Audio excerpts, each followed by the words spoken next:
Hey, what up, everybody? It's your boy J-Wiz. What up? J-Wizzle to the hizzle. It's time to do another stream, my friends. And today we've got I don't got nothing particular planned out. We're just gonna be chilling out, maxing, relaxing, acting all cool, shooting some b-ball outside the school. Is that without minus the b-ball? We're gonna be chilling, taking a little break today. I would have started earlier. Unfortunately, it is so freaking hot, guys. I don't even know how to explain it to you guys. It is so hot. You guys wouldn't even believe me. It's like, well, I mean, it's hot for us here. I'm not used to it being so freaking hot. I'm melting. But, yeah, it's like 30 degrees out right now. That's okay. We're surviving. We're still going to do our stream tonight. It might be a slightly shorter stream than usual. And, you know what? That's okay. Okay, I'm gonna try and stream to midnight. I might push it to 1, but you know, I gotta wake up in the morning, so that's life. But what up, everybody? It's good to be back. Word to the nerd herd. Let's get our stream avatars going, my friends.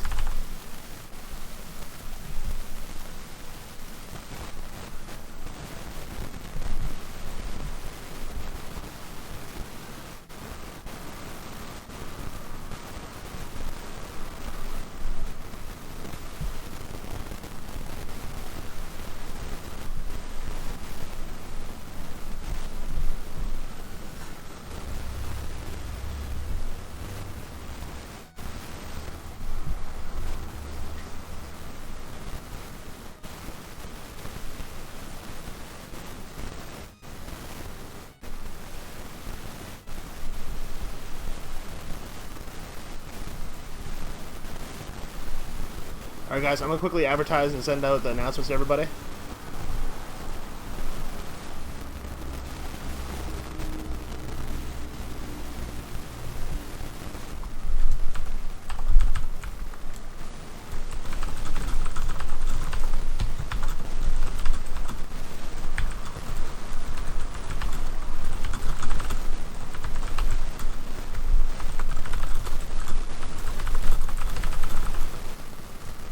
Oh, hey there. I made a deal with my friend. I got to actually sleep, so I got to sleep.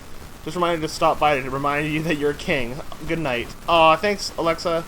You know, you're appreciated. I see you. You have a great night, okay? Thank you so much for dropping by and saying hi.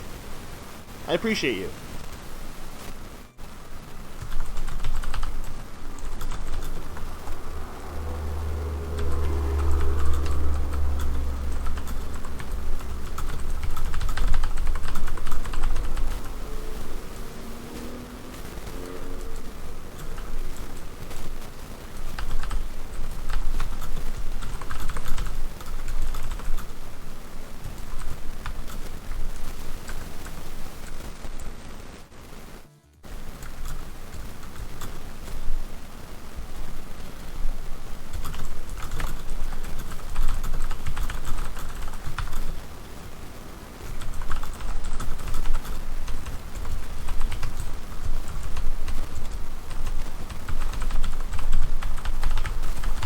There we go.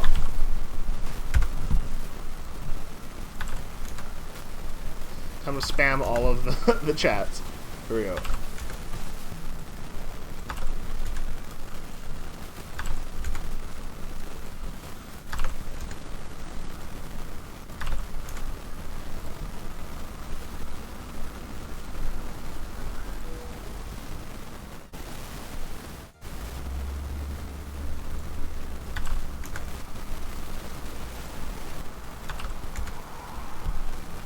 Here we go. I posted up to all my peoples. Hi, Alexa. Alexander Alexa 4. You know what? You know what I'm gonna do, Alexa, just for you. I'm gonna give you VIP. Hey. Mute this. There we go.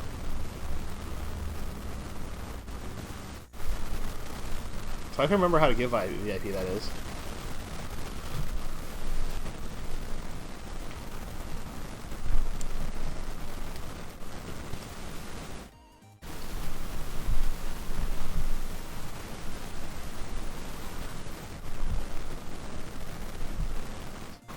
Alan, did you know that you're a mod on my channel? Oh yeah, I didn't know at some point. Yeah.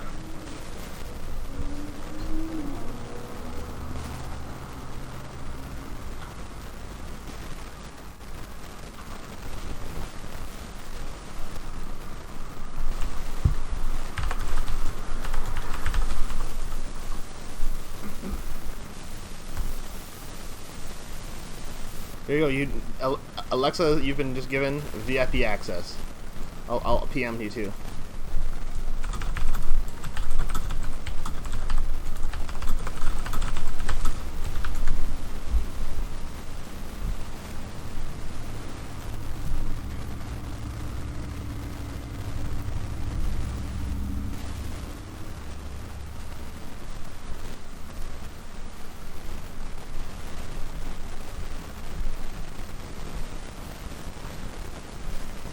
Do you want to come join the chat, Alan?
Oh, thanks, Alan.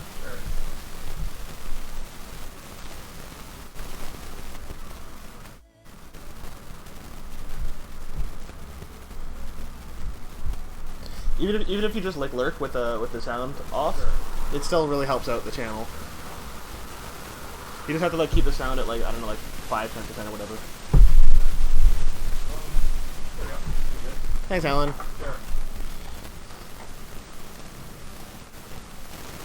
I don't even know what I'm gonna stream tonight. I'm just chilling.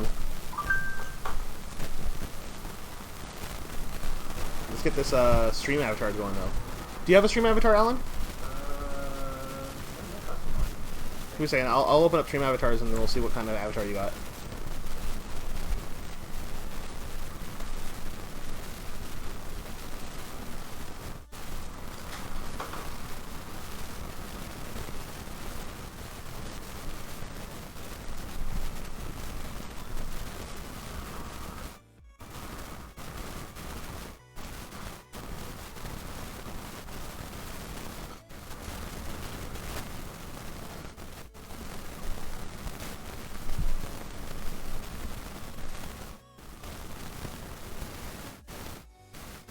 Yeah, but it doesn't seem like you have one, Alan. Here, do you have enough currency?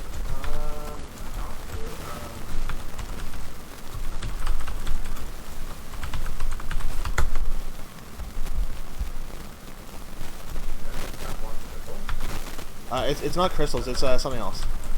You gotta take a look underneath the stream, and there's a thing called stream avatars. Did that do it? Oh, there you go, I see a duck for you.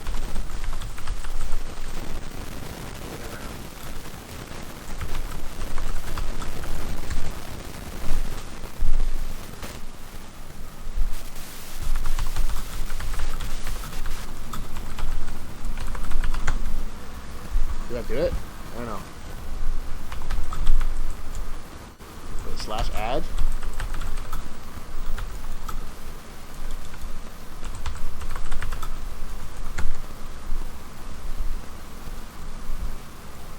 How do I do this? It's been a while since I've done that.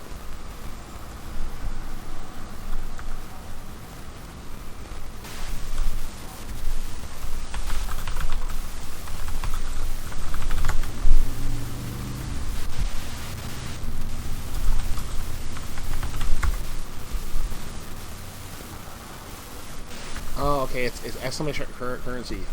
So it's currency, add Alan Wong is 300. There you go, you just got 300 chips. So you can use those to buy an avatar if you want.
Hi Alexa. Welcome back.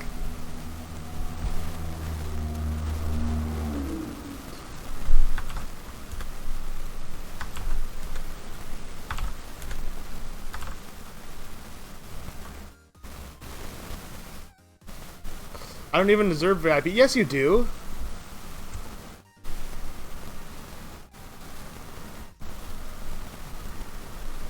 Of course you do.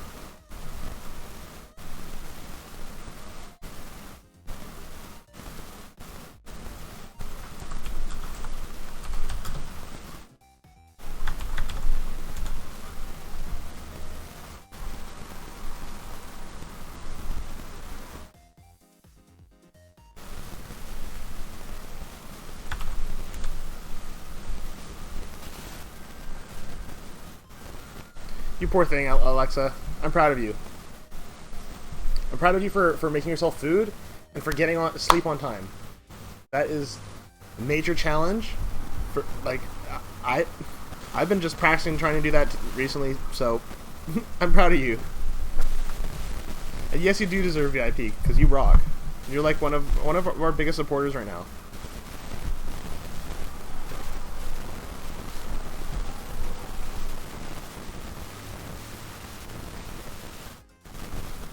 Oh, I was just gonna pay you, but I only have 20 bits. Minimum I need is 30. Oh, I'm sorry.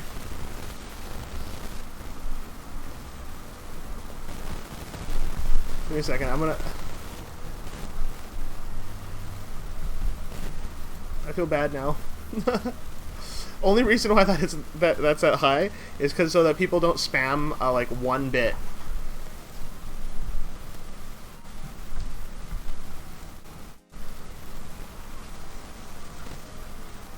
Oh, I feel bad now.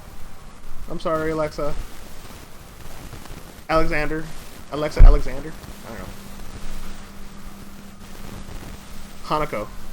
You rock.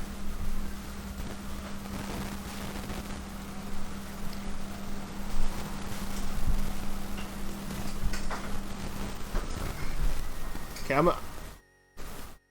No, it's fine. You didn't do anything wrong.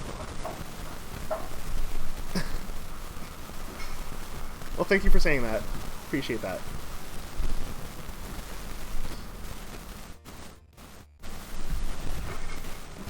Okay, I'm gonna run a quick 1-minute ad break, just because it'll make it so it's easier for people to come join in the stream if they want to. They won't have to watch an ad to join. So, I will see you guys after the ad break.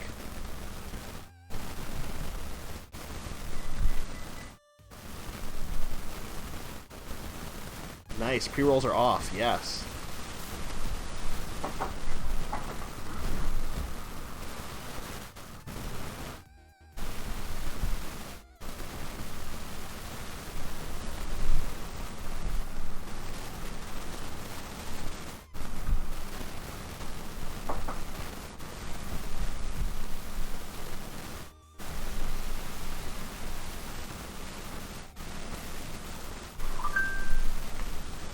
You know what I could do is I could maybe play a little bit of Switch. Let me think.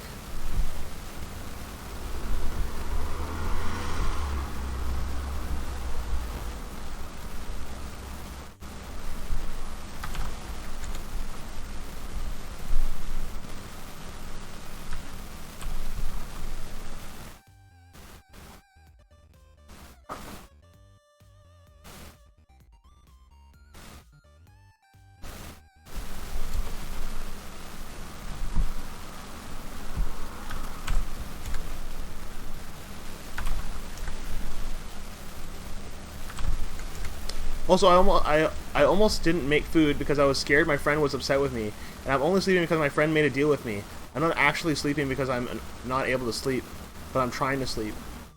Okay, well, make more deals like that with your friend. Sleep is a miracle. If you get enough sleep, it'll improve your mood. It'll improve your life. Sleep is amazing. It's my new favorite hobby. I don't need sleep.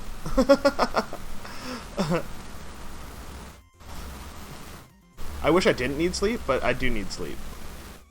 Sleep is for the strong, and I'm weak as fuck. Oh, you poor thing. Maybe you wouldn't be so weak if you slept more, though. That's mean, though. That's judgy. I'm sorry. You know what? You do you.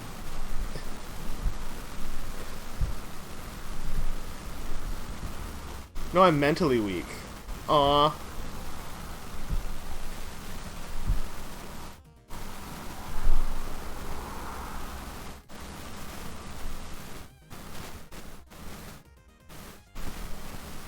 I broke my nose because I accidentally hit myself in the face twice. What? How do you accidentally hit yourself in the face? Did you go Tyler Durden on yourself? That was a Fight Club reference. Oh my god, you poor thing. Just what was I thinking? Hi, Real MKB, how you doing? Welcome to the channel. How you doing tonight?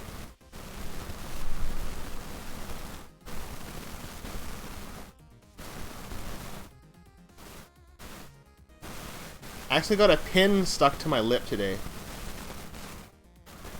I don't know, hose.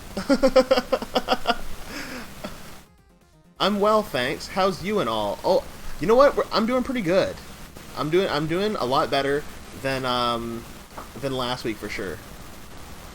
We're always doing it. We're always grinding. We're always getting a little bit better. Always improving, right? I've been, you know, I feel like my life has changed a little bit. Aw, thank you for the applause.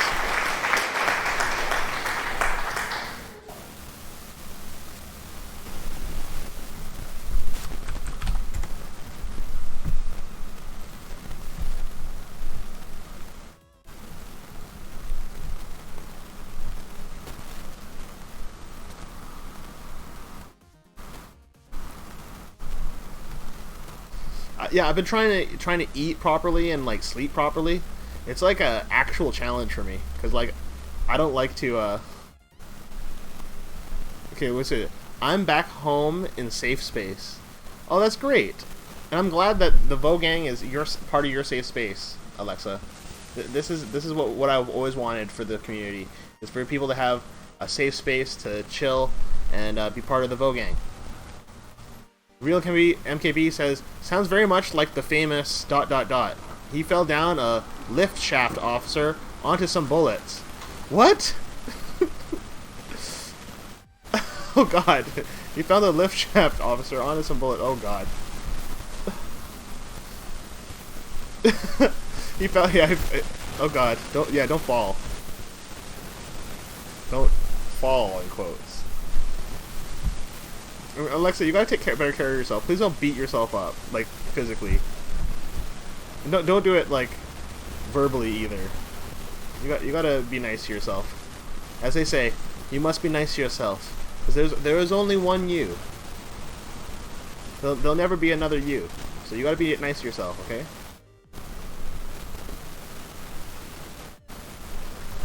No, I'm somehow ended up in jail for committing bleach. What? Then getting out after proven innocent for not committing Tide Pod? For not committing Tide Pod. Oh my god. Don't eat the Tide Pods, guys. They're not as delicious as they look. Do not do it.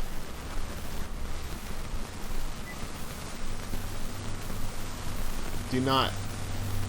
I would like to explicitly state that the VoGang, but they look so yummy. They only look that way. Sometimes scented candles, they smell yummy, but we don't eat the scented candles.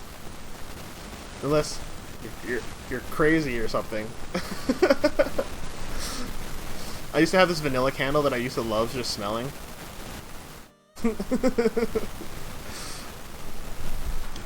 It's gone now. It's ripped. I found apple pie today. It looked old. Oh, yum or yucky? Oh, but I like apple pie, so I ate it. Oh God, are you okay? Are you okay? Okay, Alexa. I hope you're okay. Try not to eat old apple pies and make yourself sick. No, you're not okay. Oh God. Oh God. Guys, press.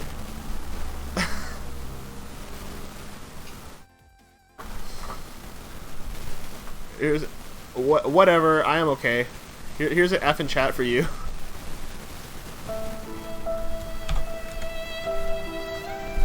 Your poor stomach.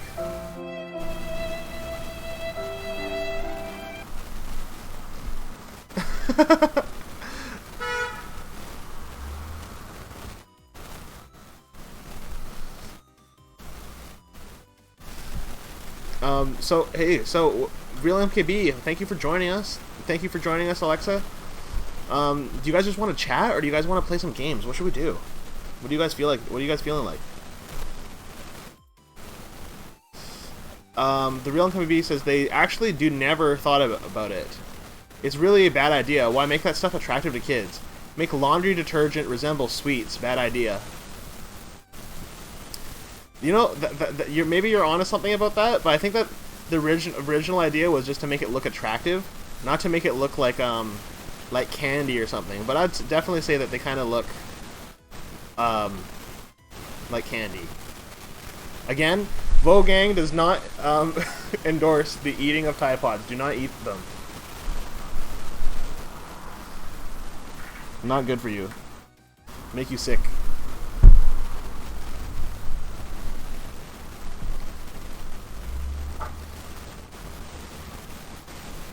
But what we were discussing earlier is that if you're in an emergency situation, but why make it look attractive? Who buys cleaning materials based on attractiveness? I don't know. Some people do. Maybe they want ones that, like, I don't know. They're like iconic now. They're like, I don't know. Like, it's a certain look. The more people tell me not to do stuff, the more I want to do it. Yeah, see, that's the problem. Do not sample the forbidden fruit, my friends. It's not worth it.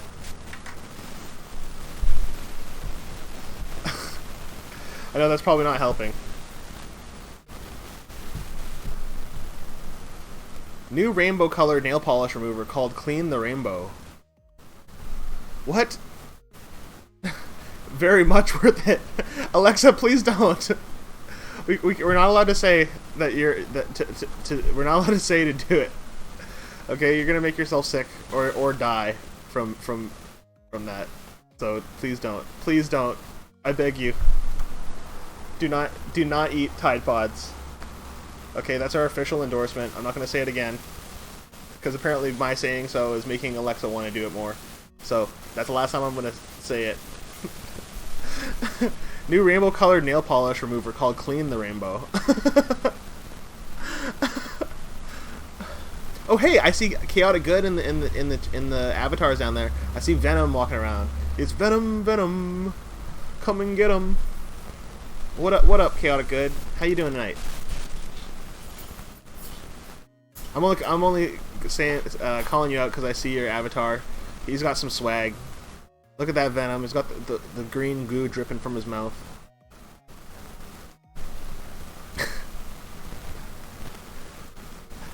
How you doing tonight?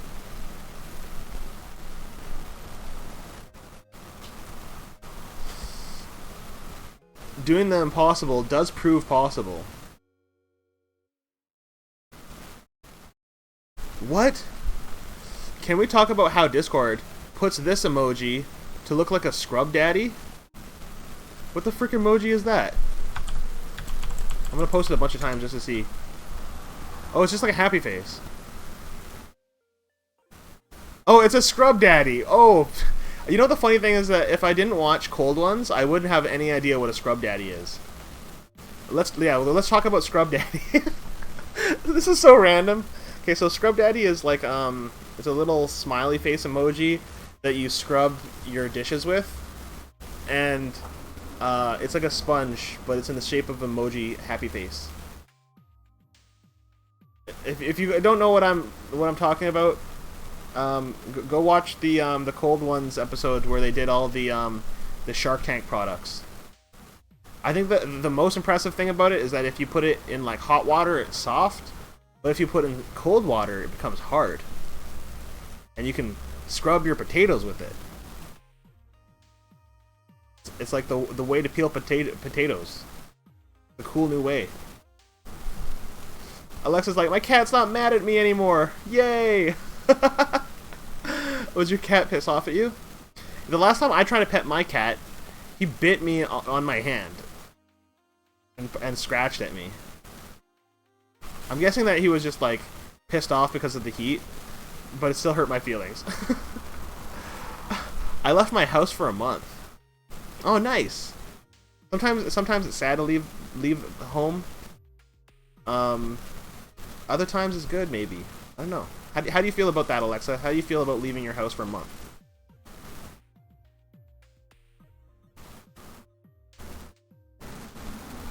Went to visit my grandmother. Oh, nice. I hated it.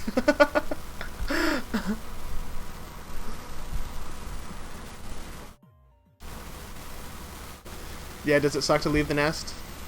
Head out to go see your grandmother? My grandmother always downgrades me. Oh, that's brutal. That sucks. Why's your grandmother so mean to you? Tell her to stop being mean.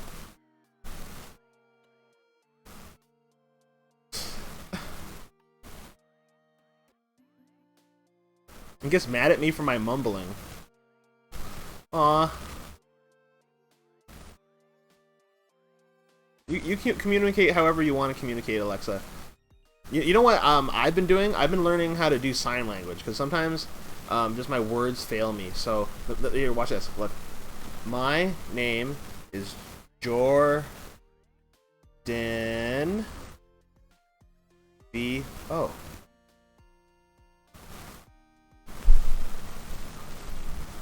And your name is Alexander.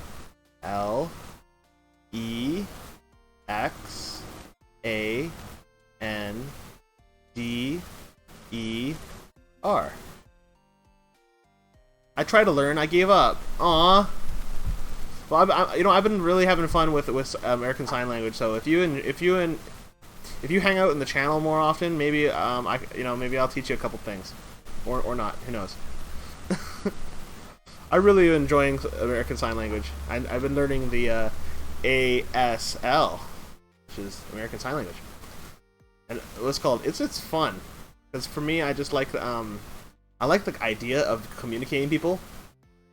MKB says I also started to learn to sign, then cousin's kid got implants, so kind of redundant now.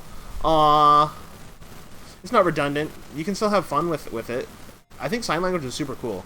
Imagine that, like, if you're talking to your buddy at like a really like a heavy metal concert or something like that, you guys can still let each other know what's going on.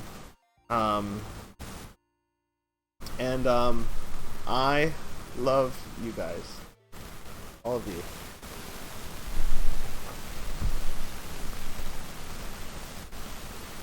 I slightly envy him. He's got the opportunity to turn off the world.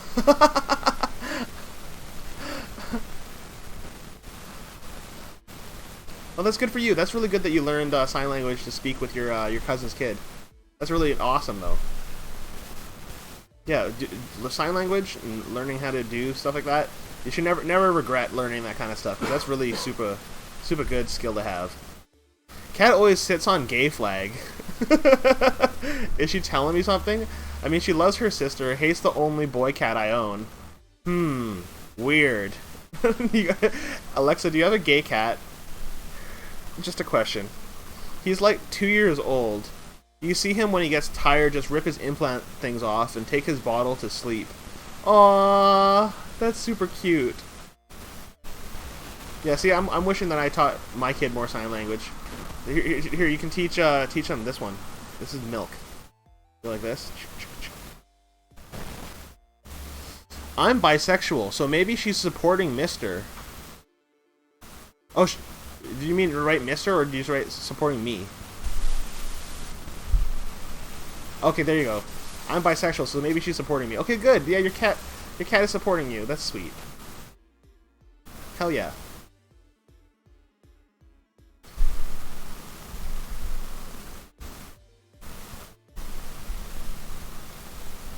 You know what my favorite sign in sign language is right now? Is this one. This is translate. I know, isn't that sick? Let me do that again. So it's like you put your fists together, like this, and you do like a twisting motion with your wrists, but you go like that to point. So like, I translate ASL. I don't know, I just think that's the sickest freaking... Like, it's just fun to do. I like that sign. I know how to say I love you in sign language. Aw.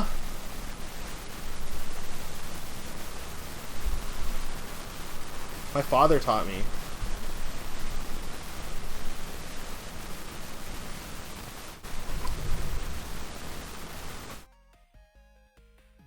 Here's one that I've been practicing. I wanted to show this one on the channel.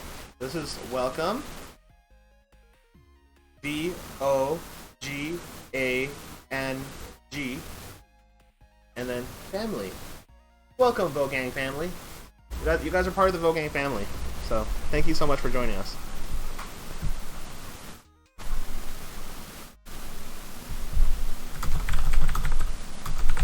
How about a magic trick? Oh, you want to see a magic trick, huh? Okay, we can do a magic trick.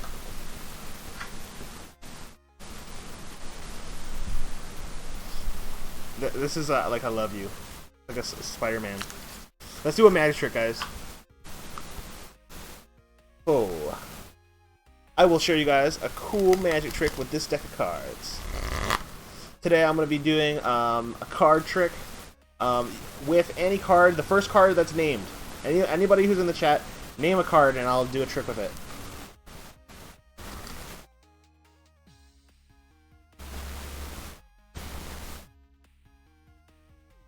Ace of Spades. Is there any reason why you said Ace of Spades? Ace of Spades just kind of jumped into your mind? Were you thinking Motorhead? Ace of Spades! Ace of Spades! Okay, let's do this. Do a quick shuffle. And I will make the Ace of Spades appear from the deck, okay? We're going to use whatever this card is. This is, that's the Nine of Spades. Nine of Spades. Oh, wait. But you asked for the Ace of Spades, right? Well, that's okay. We'll do a little bit of magic. Alright? I think the sign for translate is different in BSL. Could be wrong, but don't remember that one. Yeah, it's different in different languages. So if you're using British Sign Language, it's a different sign. I think a lot of the signs are different in ASL and BSL. But I really like well, I mean, it's not that I like it. I only know ASL. So I would love to learn some other sign language. I don't know the other ones. But here, watch. So take a look. We've got the Nine of Spades. And let's see if I can make this card translate into your Ace of Spades. Are you ready? 3, 2, and...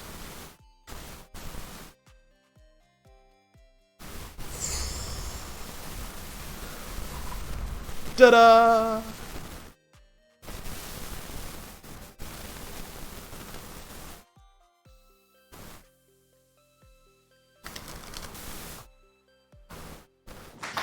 Thank you. Thank you very much. Thank you for the applause. And here's a crazy thing. If you take the Ace of Spades and you stick it into the deck, see, I'll just push it right in the middle like that. All you gotta do is a little snap, and the Ace of Spades comes right back up to the top. Now, if you want to have the other one, the Ace of... Alexa says, I love all the Ace cards, right? Now, how do you get the other ace? Well, it's actually inside of this one. You just go, you pull it right out. Now we've got the ace of clubs and the ace of clubs and the ace of spades. Oh yeah. Now we can do a sick trick with these guys. So we'll do the trick with these guys. All right. Name a card. Anybody who's in the chat, name any card in the deck, and we're going to use the two aces to find the card that you guys select. It's kind of awkward putting it there. Put it in my mouth.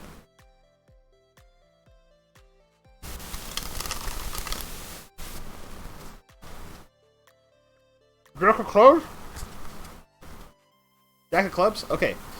Real MKB said Jack of clubs. I'm going to use the two aces to find the Jack of clubs, okay? So here's the idea. I'll give the cards a quick mix, and then we're going to have these two cards. All I'm going to do is touch them in the deck, and you'll see what happens. It's going to be crazy.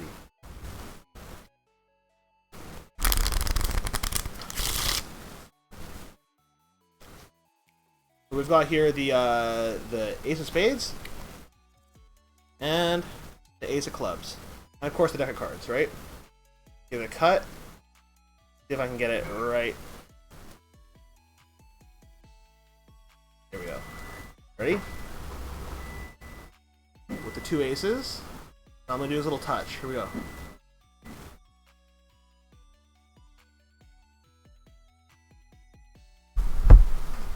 And with any luck,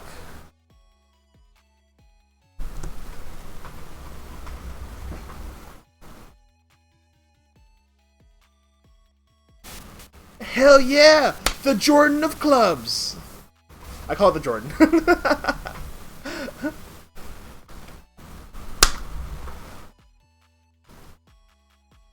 Have to say, that is quite impressive. Oh, thank you very, very kindly, Real MKB. I appreciate that. Thank you. Thank you. Thank you. And that concludes the magic portion of today's show. For now. We'll get back to them. Get back to doing magic maybe later. Thank you so much. Thanks for being part of the fun too, MKB. Oh, thank you. Thank you. Heart. Love you. You guys are so nice.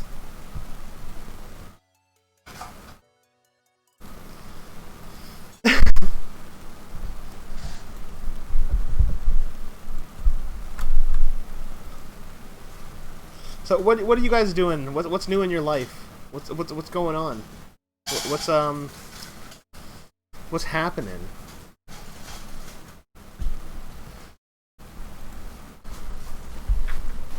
I've been trying to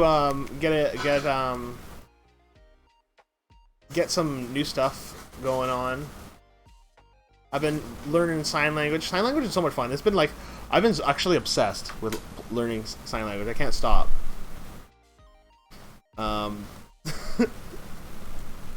I don't even know why. It's a problem. I learned this one, which is like looking out from behind the grass and like this. Say it like this. If you're looking out from behind the glass in the area, it's like that. This means park. Just been laying in bed all day, talking to my boyfriend. Oh, that kind of sounds like a relaxing, kind of dreamy day, though. That's actually kind of nice. That sounds really relaxing.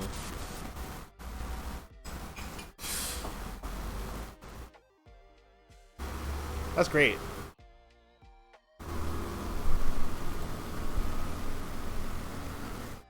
It is just some problems. What's the problem?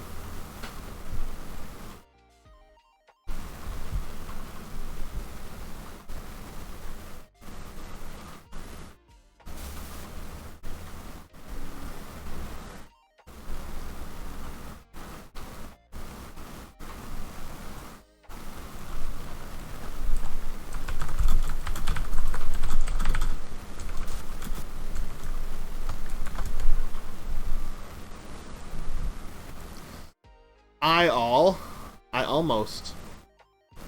What did you almost? Did you accidentally the whole thing? Well, did have a mental breakdown earlier because I thought he was upset with me. Aw. That's reasonable, but you gotta be careful. Try not to have a mental breakdown. Mine seems trivial now. Thinking must be something more, something greater. Want to design a microprocessor with instruction set, then an LLVM compilation infrastructure for it, then an emulator, as debugging on real hardware could be a pain. And achieve all that need to magic 3 to 6 months from somewhere.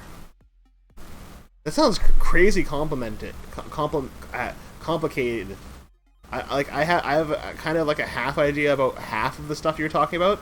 That sounds really, really cool. Alexa says, so cool, right? That's neat. Man, that's impressive that you can even do that.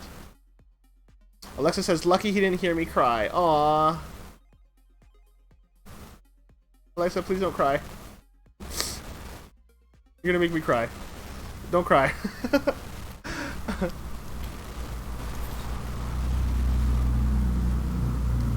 I'll show you guys a cool coin trick. Check this out. I'm taking the coin like this, drop it in the hand, and blow.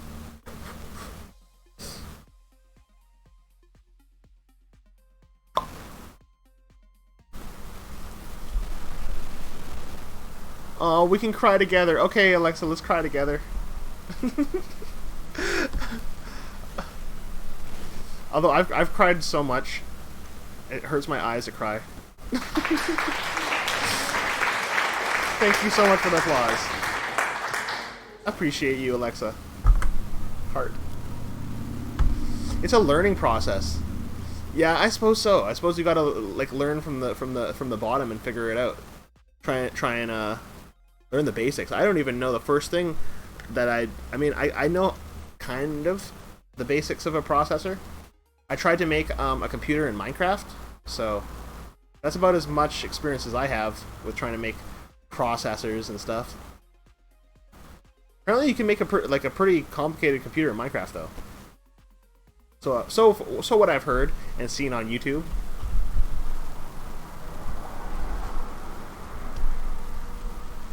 I don't know what it would be like to try and make one in real life, though. It seems like it would be pretty complicated.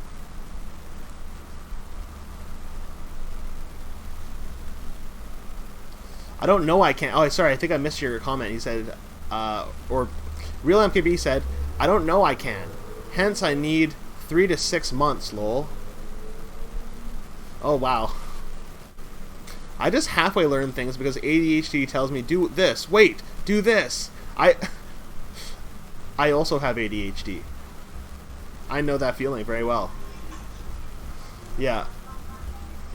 You know what? I've been surprised that I've been sticking with sign language long enough to learn, like, the alphabet.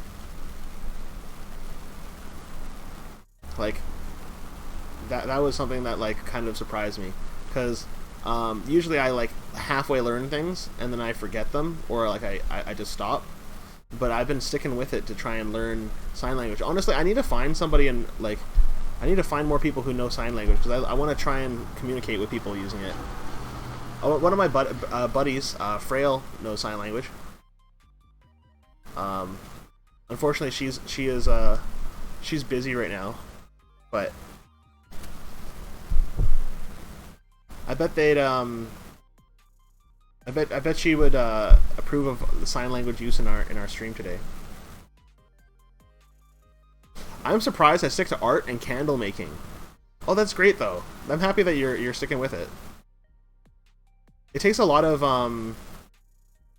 like commitment and it's good that you stuck with that. I think that the key thing with ADHD is you got to find stuff that's like really that you genuinely enjoy doing, and then just go hard in it. One of these days I would love to go back to doing our art stream. We used to do an art stream every Wednesday, and I would just draw random things that everyone requested. Those were good streams. We should go back to doing those one day. You must have focused on magic tricks for a while. And have you tried a deaf society? They exist at least in UK and usually quiet, open, and happy to help for benefit of people learning. In fact, it's encouraged. You know what?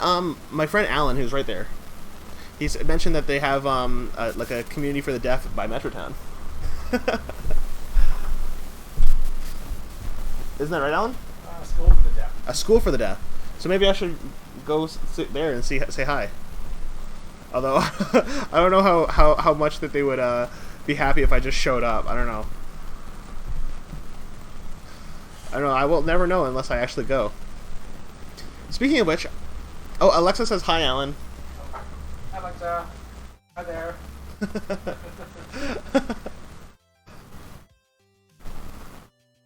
Well, I won't know if they'll welcome me unless I try, right?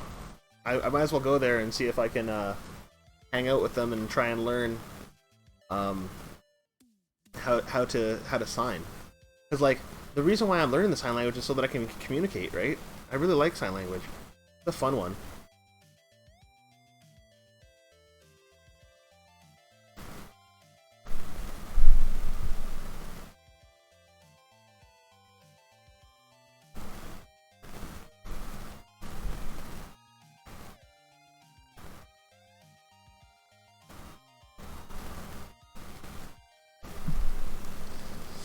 Yeah, but for me, totally got addicted to doing magic tricks. You're totally right. You must have focused on magic tricks for a while. I did. You know, the funny thing is I almost over-focus on magic. School might be a bit weird if it's kids. Hey, I'm a guy with no formal qualifications in childcare, just here to hang with students at your school of kids. Yeah, that might be a little weird. But hopefully it's not just kids, and maybe there's some adults that I can talk to. Because I would love to learn and sign with people who actually know how to do it. Although what I know from like the couple times that I've spoken to people who are like fluent in sign language is that like people who know the language who sign like fluently in it, they're so fast. At least I know how to tell them to sign slowly. So I do sign slowly to me. Sign slowly me.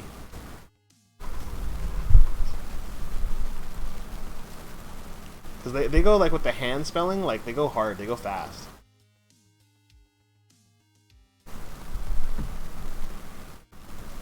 I hated school. Too many people. Then they expect me to speak out in front of everyone. Aw. Ain't got anything for social anxiety. I just freeze up. Oh, that sucks. You know, the weird thing is that like, you know, a lot of people look to me and they're like, "Oh, how are you able to speak in public to people? Like, just talk to people and stand up and present." For me, it depends on the context. Sometimes like I have this sometimes I get like really big anxiety about thinking about talking about something like I don't really know in front of a large group of people. I think that seems reasonable. I used to have that in school, is that like they would ask me to stand up and talk to everybody, and I wasn't really paying attention, so I'm like and like it just frees up, right? Whereas like if I'm presenting magic, like I'm comfortable and happy, so it's easy for me to present and talk to everyone.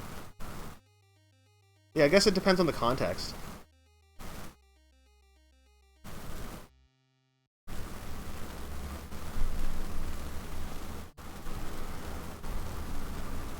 You're great with magic. Aw, thank you. I've spent so much time practicing and learning magic, so it's great to be able to do a few tricks for you guys. I appreciate that. I appreciate you guys giving me the opportunity. I hate school for other reasons. It's like forced labor / slavery. Oh my god. In UK, can't even take your kids out for the day without asking for permissions way in advance. Like, seriously, what the fuck? It's the same way here, actually. Yeah, you gotta ask in advance and have them write a note or whatever, and yeah, it can be a little rough. People can be I used to have a couple teachers who would not let you out of class, no matter what.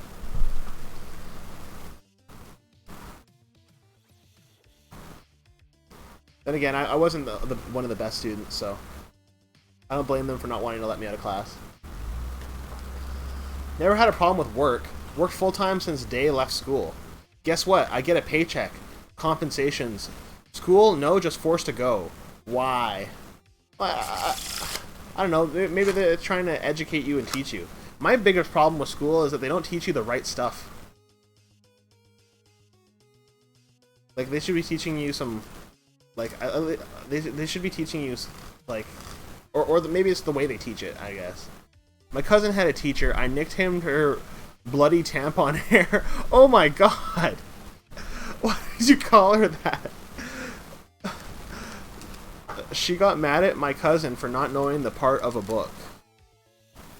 See, that's another thing. It's like, that's why I had a little bit of trouble talking to people in school. Is like, sometimes they want, like they ask you to talk about something that you don't know about, and then when you talk about it and you don't know about it, they get mad at you for not knowing. Like, the public humiliation part of the school system has always been kind of upsetting to me. They did that part the day before she had a doctor's appointment. Aw. Bitch knew. So that's probably why you call it, nicknamed her Bloody Tampon Hair. Oh, that's savage. I feel a little bit for the teachers, though. Teachers are usually pretty underpaid, so they're doing their best. They're trying. She was a red hair.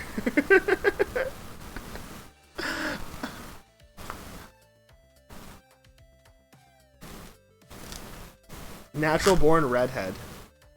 I work in the city in finance. Even as a parent, trust me, let me take my 13-year-old to city and work with me. We'll get a paycheck and on a career path, and guarantee within 5 years they will earn more than the teacher that teaches 15 years earlier without the $200K on student debt. Let me reread that again.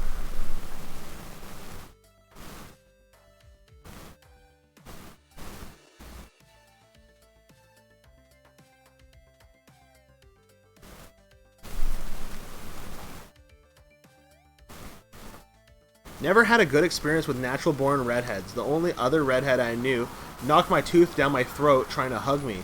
Oh my god! What the frick? Who are you hugging? The Thing from the Fantastic Four? No, I guess he's just a redhead. Luckily, I'm not a natural redhead, guys. So I guess I'm exempt.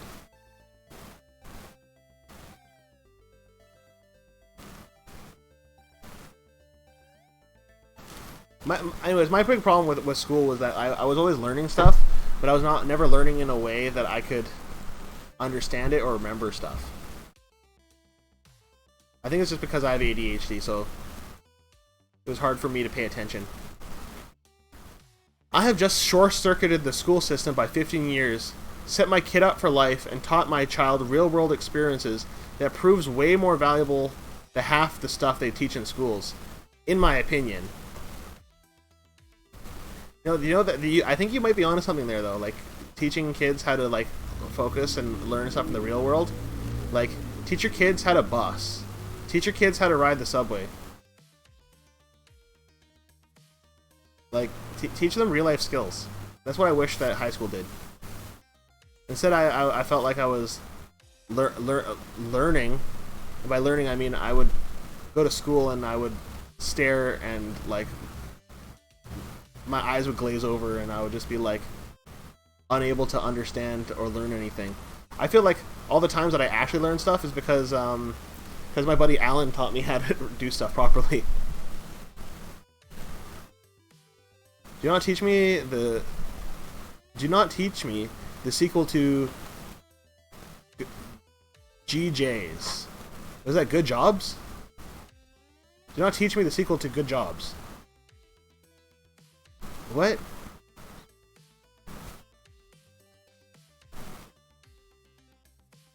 I do not understand.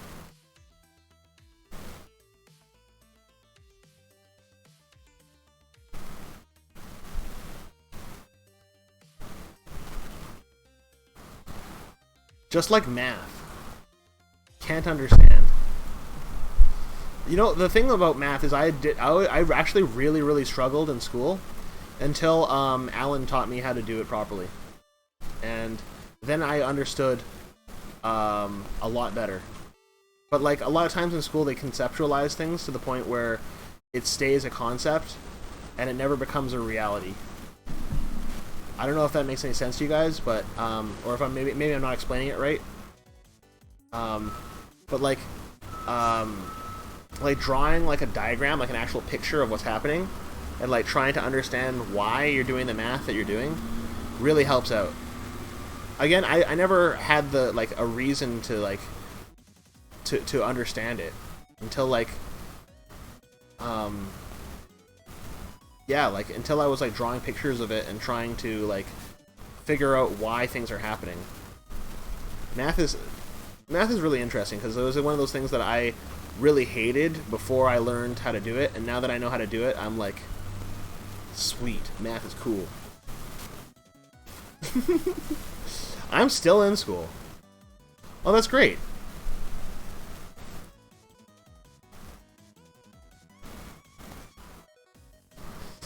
Now, kids, let's learn about an English poet and playwright who died 500 years ago. We will focus for 6 months on this. We never once mentioned how to feel in the self-assessment tax form, or the beauty of compound interest/growth, diversified portfolios, inflation, and share/stock dividends. You know, I would love to take a class on that kind of thing if it was explained correctly. I feel like if it was still explained in the same way that all the other classes were explained, I would still be kind of like zoning out and unable to learn. Alexa says, I almost failed because my ex had put all the drama on me, expecting me to fix it. See, now that's not fair. You can't put all the drama on the other person. If there's drama in your relationship, it's at least half and half. I mean, maybe that's just my opinion. But I think it's a pretty good opinion. In my opinion, which I respect. He was the drama. Well, there you go. So it sounds like you know the answer then.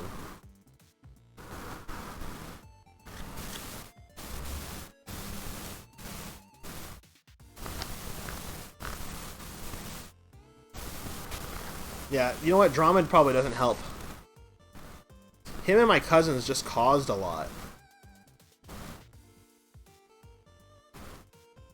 Yeah, that drama makes everything a lot more difficult to, like, just doing basic things. I like drama when it's not real life drama. I like it when it's like, you know, I used to be like a theater kid. I would love to go into the theater and like do acting and stuff like that. I like drama when it's on the stage, not when it's in your real life. Sorry, not cousins. My cousin's ex. My cat came near me, so I got distracted. Aww, give the kitty cat a pets for me. Scritches. Give him some scritches for Joey. Joey will give your cat scritches to the internet. Scritch, scritch, scritch. Scritch, scritch, scritch. What's your cat's name, by the way, Alexa?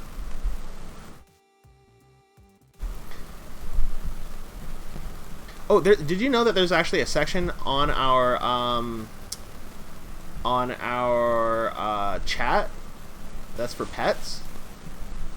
So if you want to, you can share your pet on the in the chat, in the Discord. Poor girl got her cat claws stuck. Aww. Yeah, my cat has like big, long, gnarly nails, so like just walking around, sometimes he'll get stuck on things. Oh, I miss my cat. I miss my kitty cat. I miss my kid too.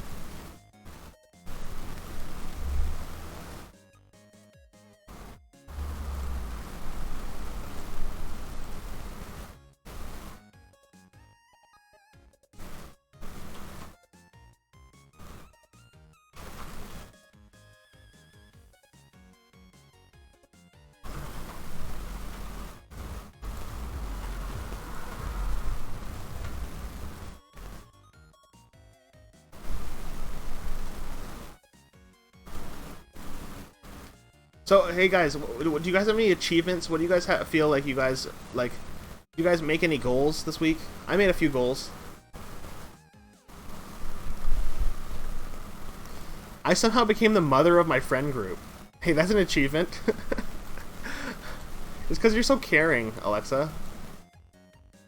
You are very caring, and I feel I can totally see that you became the mother of your friend group. You're nurturing all your friends. A lot of my friends are gay or trans, and their family doesn't support them.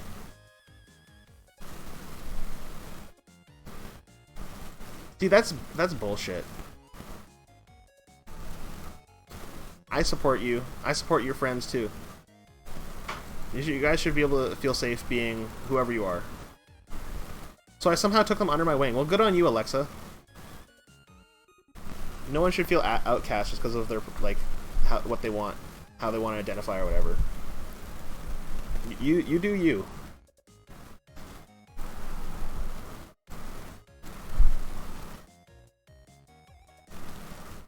I'm glad that you took your friends under your wing. They need your support, especially if their family is not kind to them. I'm still not out. Aw. Everybody's got their own thing. I'm gender fluid and bisexual. Officer Frogger says discord.gg, more followers. Please don't advertise your Discord in our chat. I might have to just, yeah, please don't do that. I'm gonna have to delete your message, my friend. And if you spam again, I will have to ban you.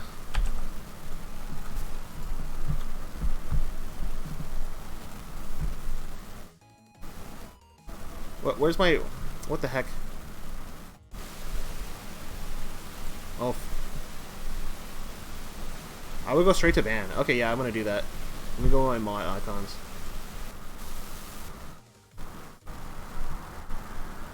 Oh, who did that? Who? Oh, there we go. Delete. Timeout.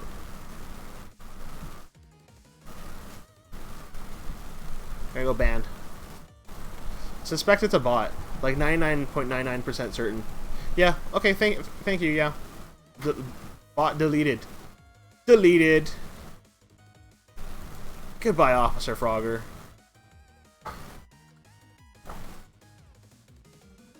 Ban sticked. He got banned. Get off my vent or you'll get bent.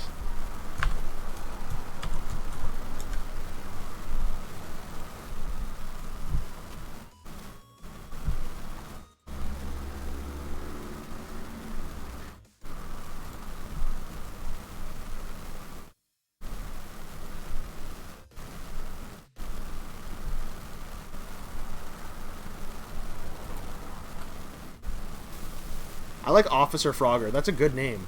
Yeah, that's the reason why I didn't want to ban them initially, and then I realized, well, they're kind of a... I mean, they're advertising their Discord or whatever, and have a kind of spammy message, so... Good name. Bad that they're a bot. Bad bot. No, bad that. Am I saying this because I am obsessed with frog? Are you obsessed with frogs? Frogs are cool.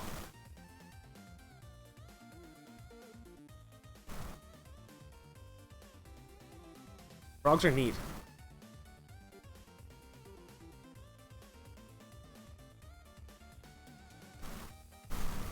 I love all sorts of animals. I love frogs and mushroom hats and flowers. Aw.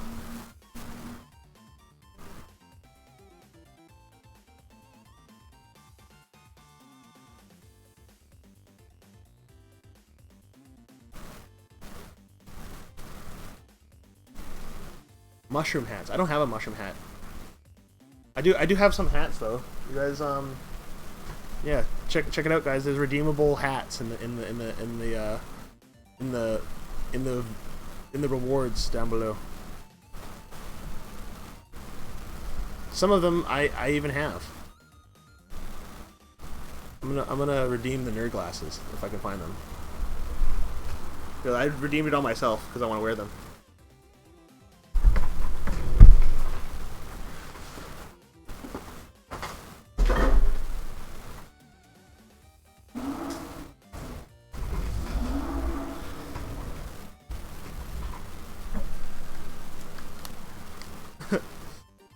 Oh, drink some water or the scrub daddy gets it. Okay, I'll drink some water.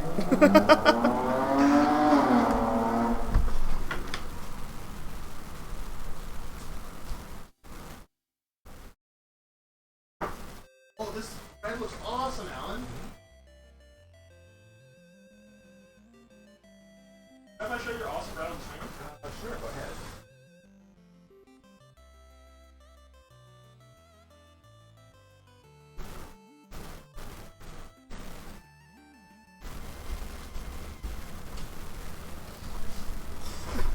Thank you for the hydrate redeem, Alexa. Good old H2Os. If you haven't had your daily dose of dihydrogen monoxide, you should perhaps consider trying some. By the way, this is the bread that Alan made. Oh my god, doesn't it look good, guys? This is homemade bread.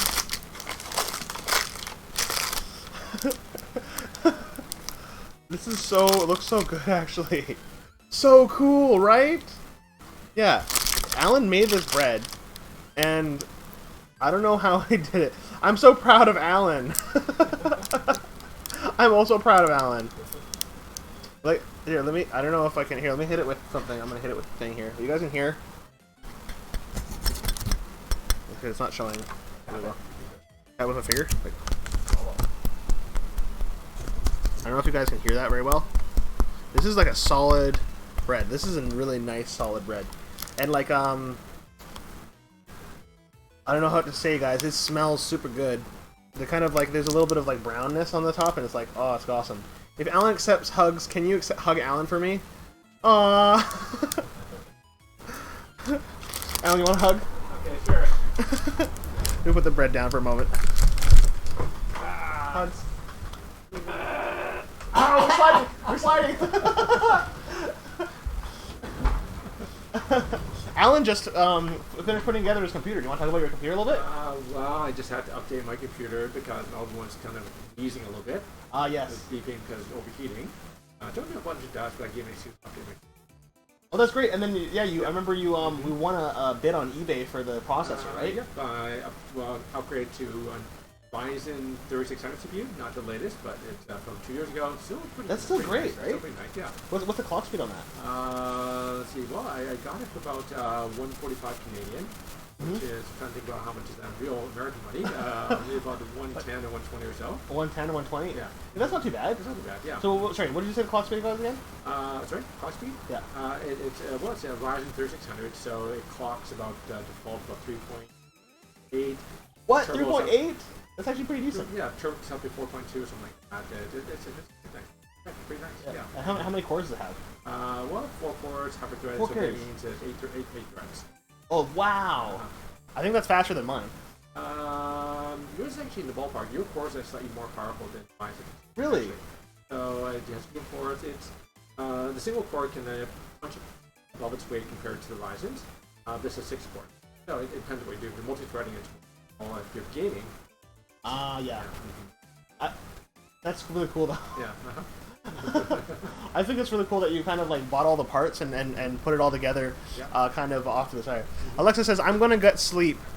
Bye, King. Bye, Alan. Oh, thank you so much for coming in, Alexa. Thank you so much. You have a good night, okay?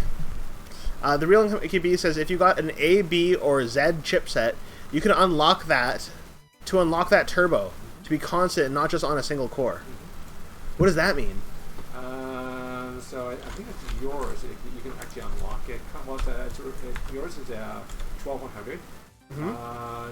Actually, clock is kind of fixed, but you can actually increase your clock speed on the Oh, that's like overclocking it almost, right? Okay.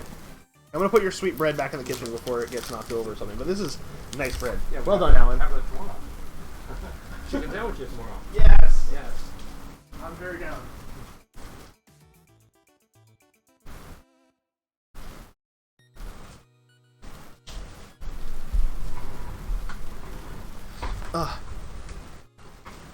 It's the motherboard chipset B450, B550, X470, X570. I have a B550 chipset, so I can overclock if I want to. Oh, nice.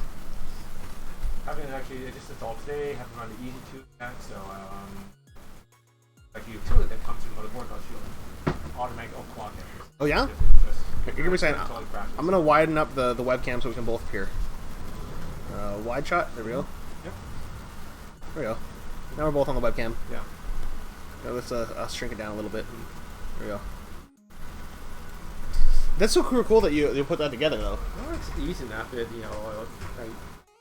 My last computer I put together about 2015, 7 years ago. Oh wow. That's the same case. So I decided, it's time to update. Well, it's working kind of decently fast with general stuff, but for stuff like just SCAD, yeah, a little slow, and I want to do more Blender work and stuff like that. So yeah, so I wanted to do courses.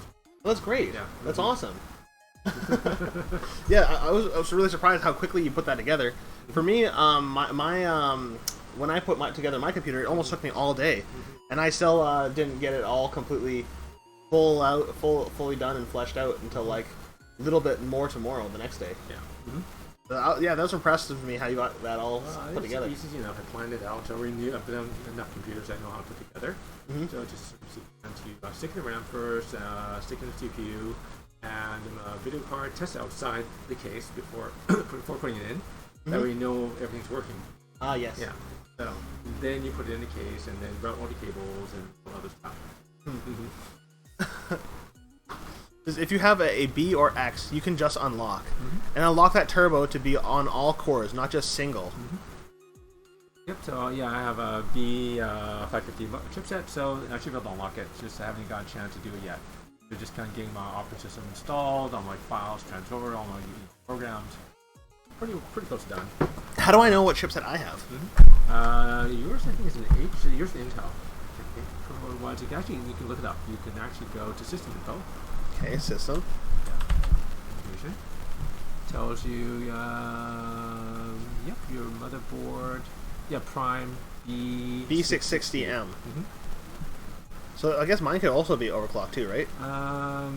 Yeah, you have to overclock the actual bus speed and stuff versus the cores themselves. But yeah, you can overclock it.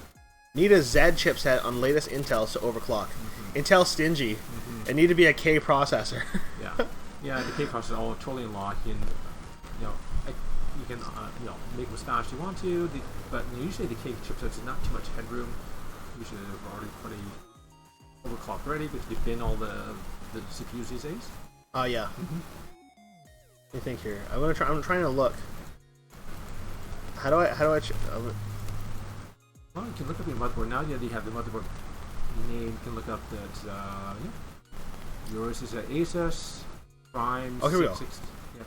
This is what I'm looking for. My processor. My processor is a 12th gen Intel Core i3 12100 3300 megahertz, 4 cores, 8 logical 8 logical processors. It's hyper-threaded. That's actually kind of sick, though, right? So it's the same one in i5 used to be about 5 years ago. Oh wow! I mean, I noticed that with my OBS, it doesn't get bottlenecked as much. Yeah, it has a lot more processor resources than the old one. The old one is 12 years old. It was. Yeah. It was. Actually, no. Yours was a standard grade 2600, I think. It was Damon who put that together for you. Yeah. Yeah. That was pretty good for the time, but I guess it got time advances. Yeah, it got pretty quickly out of it. It says need to be a K processor. Only K have unlocked multipliers. Oh yeah. Yeah, but yours is cheap. You know what? This entire build was a pretty good budget build. I was actually surprised by that. Real MKB says overclocking on 12100 is very limited. Don't know a lot about efficiency cores. Never play with them. It doesn't have. It actually is all the regular cores inside the 12100. Yeah, they're not efficiency cores. You only get those on the i5s, the 12600. I think that's when it starts. I think. Oh yeah. I've never tried to overclock this CPU, and ooh, you might be right. What was he saying? He was wanting you, I guess. Well, yeah. So in terms of yours is all performance cores inside, 4 performance cores. Mm-hmm. So you start 6 threads, hyper threading. Yeah, mine is 6 cores of mine. Ryzen 3600s, 6 cores, hyper threaded. But you have 4 cores hyper threaded. So I don't. What does the hyper threading mean? Does it mean that they've got like 2 threads per core? Per core, yeah. Whoa. Okay. All I know is that like all of my games have been running really smoothly now that I've got this new system. I'm able to run like VR and a bunch of other stuff that I normally don't get to run. You were kind of bottlenecked before, so your video card was actually pretty decent, but again, you need enough processing power behind it to kind of push some pixels. You know what the crazy thing is that before I wasn't able to run any VR, but now I can run it like fast enough. I wonder that if I could maybe even stream it. There's some potential. You can give it a try. Well, yeah, we'll try that next time. Yeah. I would really like to do that though. Yeah, that's how you do Beat Saber. Oh, that'd be fun. Yeah, should we try it? Try it. Fine for next week or something. Yeah, we should try it. I think that streaming VR would be really crazy because like the only problem is that I wouldn't be able to watch the chat at the same time, unless apparently you can do that in Live, LIV. Yeah. Is that you can have your stream chat appear on like a little window, I think. Like, on the side or like a little window or something like that. That might be worth it to check it out and figure out how to do that. Also with Live, you were saying that if you have like all the cameras set up, you can do like augmented reality. You can, yeah. AMD, to be difficult, didn't call it hyper-threading, and probably due to trademark, so they called it SMT. Yeah. Simultaneous multi-threading. Oh wow. Everyone calls it hyper-threading just because that's the terminology that arose in the past. So just to let your CPU work more efficiently on multiple workloads and stuff.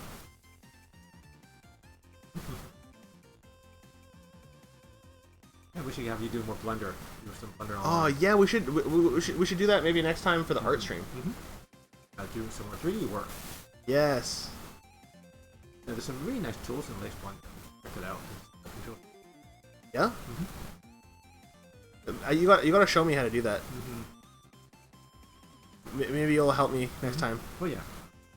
So luckily prices on bunches are dropping. Let me read his comment first. So he said, "I need to get a new PC, but just can't justify it at the moment." Alan was pointing out that like there's a lot of budget PC builds that are actually pretty decent now. It depends on what you currently have and stuff. Mine was, I guess, about 2015, but even then it was an older processor at that point. It was running an FX 83. 8 cores, but not the same strength as other stuff out there. Linux play games averaging as well.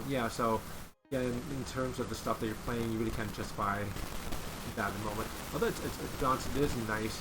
I'm lucky enough if you kind of shop around, you can get some decent prices, but it depends on what your needs are. Yeah, exactly. For me, I really wanted to be able to play VR again, because for the longest time my VR headset was just collecting dust, just because I wasn't able to play the games I wanted to play on it. And now I can finally play The Walking Dead, Saints and Sinners. Oh my gosh, I love that game. I really want to stream that game one of these times, because I felt like I was like getting really good at it. You know what I mean? It's one of those games that I was practicing and then playing it so much that I remember I would challenge myself by going out with just a spoon. And it was on like day 200 or whatever, so I would go out on day 200 with just armed with a rusty spoon, and then I'd come back to my base with more stuff than a rusty spoon. Like it felt impressive. It felt really like I was it was just fun to challenge yourself like that, because you start off like really stealthy with your little spoon, and you start going for guys that are like machine guns, and you kill them with a rusty spoon. It just feels cool. Also, there's something that's really like exciting. Well, I only look at that 3090 being only 1,000 now, and an i9 for 500 with 128 gigabytes of DDR5 can get it all with power supply and case, and 4K Samsung monitor for less than 3,300 pounds, but just can't justify it. I thought no 3090 overkill, but it's only 200 more than the 380 Ti and has over 2 times the virtual RAM. It all depends on what you're doing. So, you know, it all depends on the size of your monitor. If you're gaming 4K, that's where you want to maybe potentially spend more on a video card. But 1080p, well, it is, you know, not going to give you any more frames effectively. On the other hand, if you're going for NVIDIA GPU, I'm assuming you're going to use that for maybe workload type stuff, especially in Linux. So AI work and stuff, or image processing, you know, then it actually makes it worthwhile. But again, the only thing to do, you know, I would only buy anything like 3080 myself. It was for work or something. I would say a good, you know, GPU would be, you know, like an AMD 6600, FX, you know, RX 6600, which is pretty nice bang for the buck, so to speak. But it depends. Yeah, that's what you were saying to me before, is that, like, it depends on your needs. And I remember being like, oh, but we can go for the next tier and get the highest, you know, to get the next level up and all this other stuff. But you end up spending like $100 or $200 more for something that you're not going to really need. Yeah, you're not going to really see. So that's the thing. That's the thing. I wish I got this PC years ago with 64 gigabytes of RAM at a time, when 8 was standard and stopped working with the big data 4 months later, Lamau. RAM's dropped a lot in price, but again, everyone's waiting for the transition to DDR5. But you know, DDR4 not expensive these days, not that bad. Man, I'm still stuck in the past. I still remember when DDR3 was new. Remember my original computer was all on DDR2, and I was running that for years and years. Yeah. So, I don't know. What's the advantages of DDR5? Well, eventually it'll have higher bandwidth. It translates to better performance eventually if the CPU supported. It's a next generation kind of thing. Yeah. So the current Intel 12 gen and 13 gen support DDR5. If you get, you know, good motherboard support, it gives you maybe up to 14-20% maybe better performance depending on your workload. Oh, that's kind of good though. Depends on your workload. Like games, not often. Yeah. And but yeah, it really depends. And it seems like my computer really is good at when I want to do like my video editing and stuff like that. Because I remember before it would take hours at a time to process my videos, and now I can process them in minutes. So it's a huge difference. Yeah, there's probably the AVX support in your CPU that that does you know, parallel processing. You know, it does handle that a lot better. Yeah. Oh wow. Yeah. At time I got this machine with 64 gigabytes of RAM. It was about the same price as the 1080 that accompanied it. The RAM that is cost the same as the graphics card. Yeah. Well, I remember back in the early 90s, I paid $500 for 16 megabytes of RAM. Oh wow, really? Yeah, that's how much it cost back then. But there was also a shortage back then as well too. Back in the early 90s, there was a supply shortage, and RAM was in short supply for I think about 2 years or so. So they paid a lot of money. Oh my gosh! Wow. Yeah, you know what shocks me is how like before, like it was so expensive for just like a little bit of some storage. I remember remember when we were looking through some of those old like drives that I used to have, and we were looking at them, and it's like it was like a big drive like this big, and it was like 64 megabytes. Now I'm like, what? How, like, that was a whole hard drive? And then you were like, yeah, and it probably cost quite a bit too. Yeah, technology gets so fast, like improves so quickly. Literally stopped working with big data a few months later. Needed it like 2 times. Could have afforded to use a swap and save a fortune. I remember when a 10 megabyte hard drive rivaled a car. Yeah, that was what? Yeah, that was in the early to mid 80s or so. Yeah, that's about how what much the it was. hell? $5,000 for $3,000. But of course, you could buy a lot more car back then. Oh yeah. So that's insane. $3,000 for a hard drive. That's like I can't even imagine that. Because nowadays you can buy, what is it, like a 10 terabyte hard drive for Yeah, that's about Couple, few hundred? $400. Yeah. In the ballpark. That was pricing on hard drive and so on, yeah. I was thinking more 90s. 10 terabyte was the pricer, I think. It might have been the market I was in. But you're in the UK, you mentioned. Ah, so, yes. So I think they're a lot more pricer back then, I recall. Yeah, Spectrum 40K. Oh, that reminds me. Did you ever get your Oh, I guess you got the Commodore 64 working, right? Yeah. Some of my vintage Atari. So I think I know what it is, but I have to open it up and replace some caps inside. Just haven't had time for it. Yeah. Do we have to buy special caps for that? No, it's just standard caps. They're electrolytic. They get dry over time. Oh yeah. Yeah. So it's a 40-year-old computer, so it's. Yeah, I suppose it would eventually have some parts to replace. Yeah. Maybe we can do that on stream sometime. Do a little repair of the. Look it over. Yeah. Yeah, that'd be cool. I really want to see the play some Atari games. That'll be fun. We should stream Atari games. I don't know if we have a monitor capable of it, so we can use how to use old TV set. Oh my god.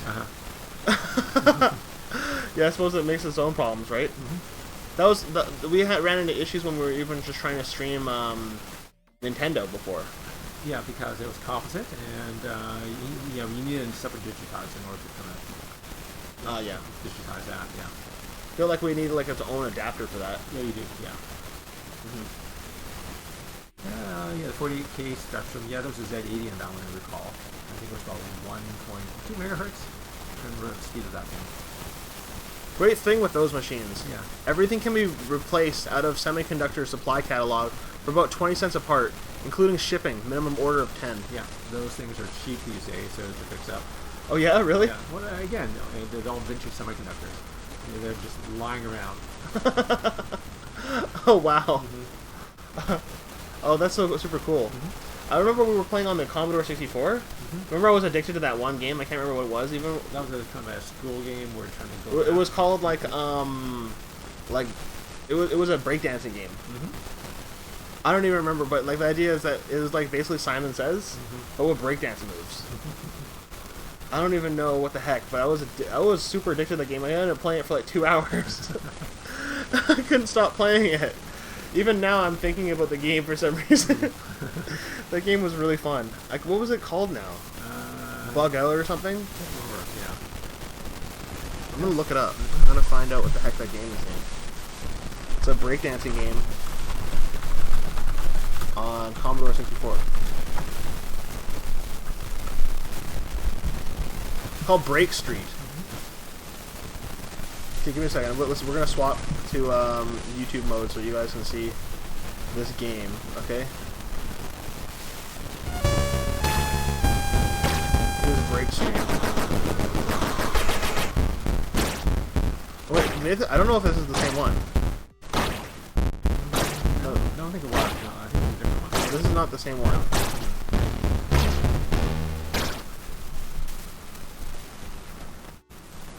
Was it Breakdance? There's a breakdancing memory game.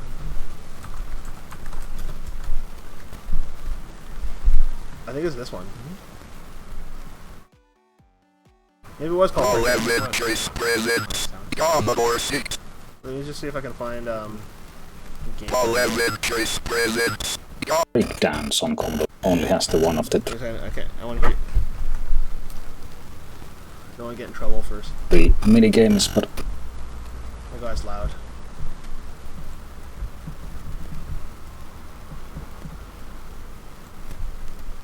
I can still hear you, Alan. Here we go. This is the game. This game was baller. Wait a second, I gotta open up the Twitch chat on my phone so I can see what MKB is saying.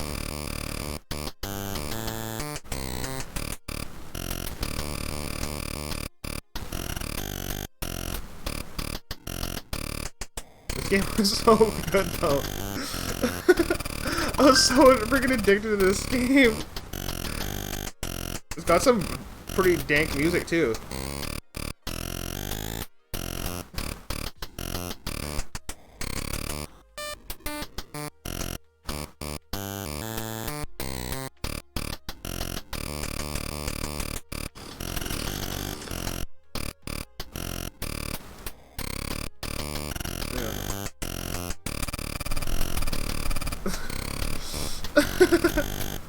This game was so fun. I don't even know how to explain it, but like there's like a certain combo move that was like left, left, right, up, left, and stuff like that. And you had to like try and memorize the chain and try and do it. Wait for copyright strike. This music owned by Sony. Oh God, is it? Is it? Could be. It could be. Could very well be. Oh well. I mean, we'll find out after. After we upload it to YouTube or something, I don't know. MKB says, I doubt it. I was joking, lol. It's happened a lot to me, actually. This guy's fast. Whoever's playing this is so good at it.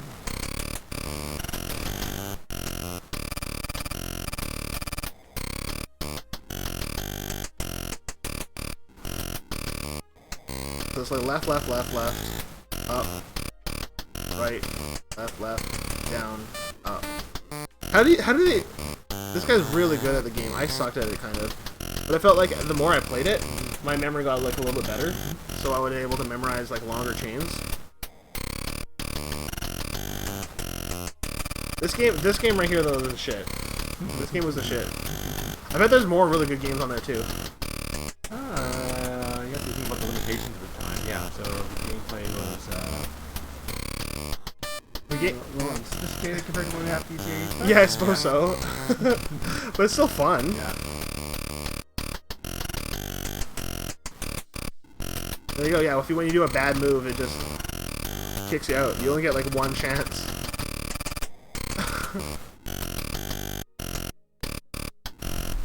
Okay, so that's breakdance, guys. Yeah, I spent 2 hours of my life playing this game, and I don't regret it.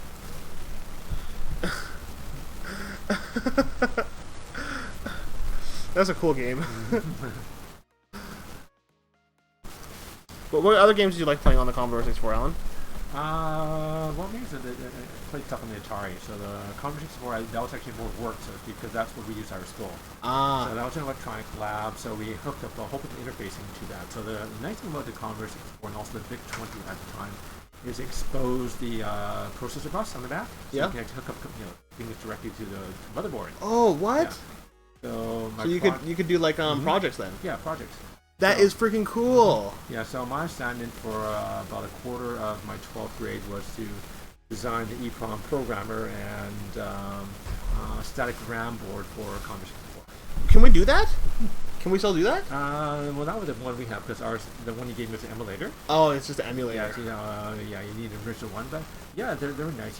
We actually did a whole bunch of interfacing. That was the whole theme, I guess, of our grade 12 class. It's when it comes to interface to hard processors and computers and stuff. That's super cool, though. I think that'd be fun to do that. Like, you can't do that with any normal... I mean, you kind of can with regular computers. Well, these days, this is what whole Arduino thing is. Although, I guess the port, you don't get actual access to the processor bus, but you do have all these nice ports and stuff like that, these lines. But you can do, like, GPU I/O on, like, Raspberry Pi, right? Yeah, you can do that. So since it's fast enough, the advantage, I guess, of working directly with the processor, you get directly, PCI card. PCI card, yeah. So you can also do that. And you can do that with your current computers. Yeah, you can actually interface directly to the PCI bus. Really? We should do that sometime. I think that'd be a fun little project to do on the stream. I really wanted to try and do more... You want to use the old computer when you're doing that, of course. Yeah, so you don't mess it up, right? You don't want to risk your gaming computer with that kind of thing. Yeah, that's true. Anybody want tons of old computers now? We have a bunch of Raspberry Pis. I don't know where they are now. They're on a little storage, I guess. Yeah, I have about 2 lying around here. Okay, so yeah, maybe we can use one of those for doing some programming and stuff like that, or something. That'd be fun.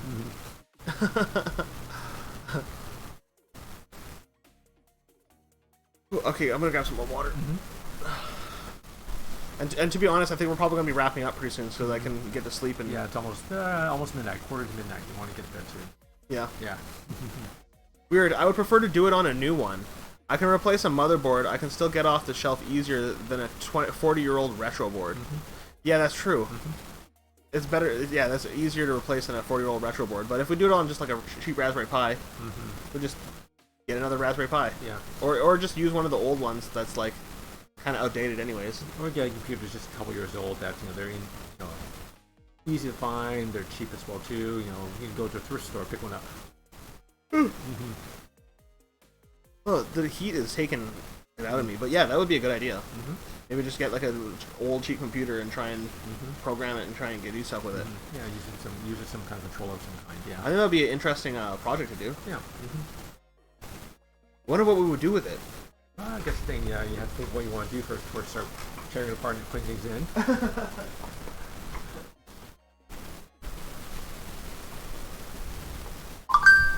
Yeah, I get no real reason. Yeah. Oh yeah, math coprocessors. You had to do that. I remember the white tech chips were pretty popular in the early '90s and stuff. And yeah, you just add them on. I think I looked at some like the National Semiconductor 32032s. They were neat chips. Never really caught on, but I remember obsessing over the data book about them.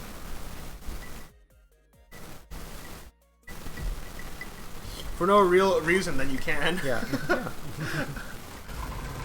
Bring back a mass coprocessor via PCI. I remember you were saying before that there was a chip that we were using. I can't remember what chip it was, but you said that you can do like logarithms and stuff like that on it. All of them do logarithms. I know. You're talking about op amps and stuff. Yeah. You can analog integration, differentiation, addition, subtraction, multiplication. We should do that. I have some operational amplifiers in the electronic stuff. So if like we could grab one of those, we can try and do some stuff. We need to get ourselves an oscilloscope in order to kind of show you how it works. We need a scope in order to show you the waveforms. Oh, that's too bad. That's where we really learn how to use an op amp. But they're neat.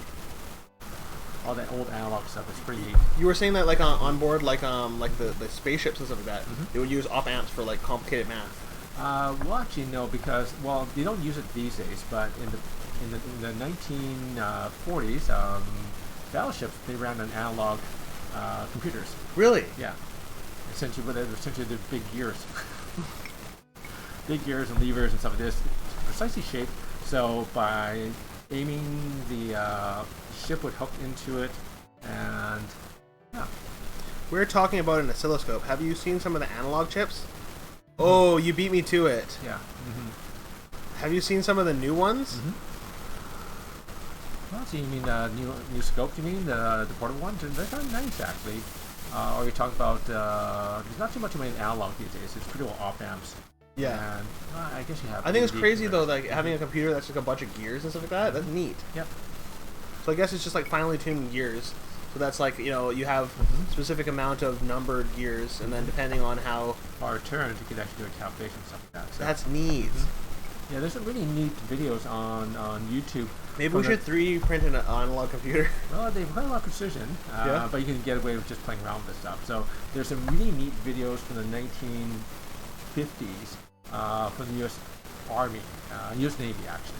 You can find on YouTube, and you look at them doing all this stuff and they explain it in these videos, which and you realize, well, you couldn't teach kids this stuff these days, but they expect 18-year-olds to learn all this stuff at that time. And learn how to compute with gears and rotors and expect you to understand all that stuff. Oh my god.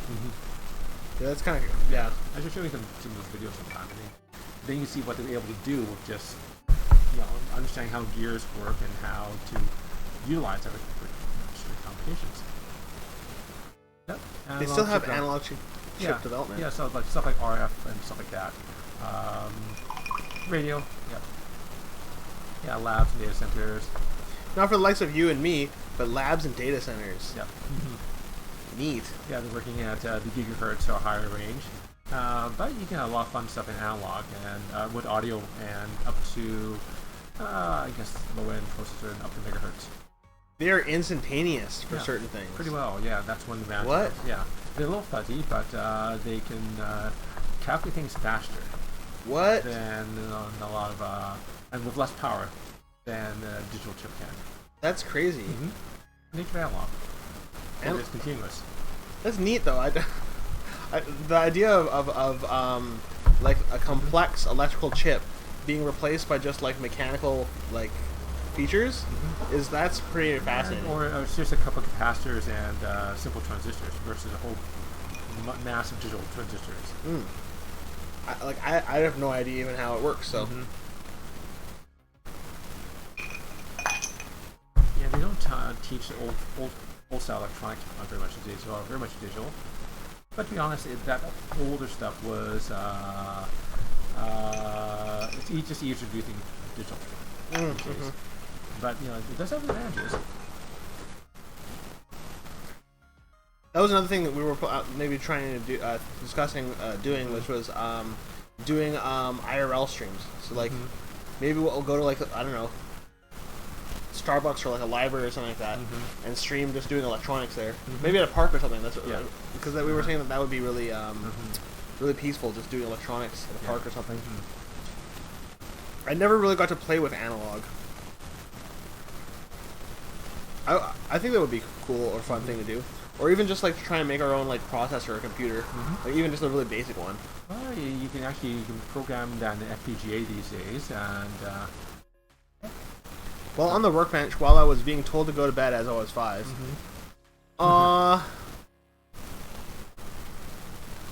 That's really cute.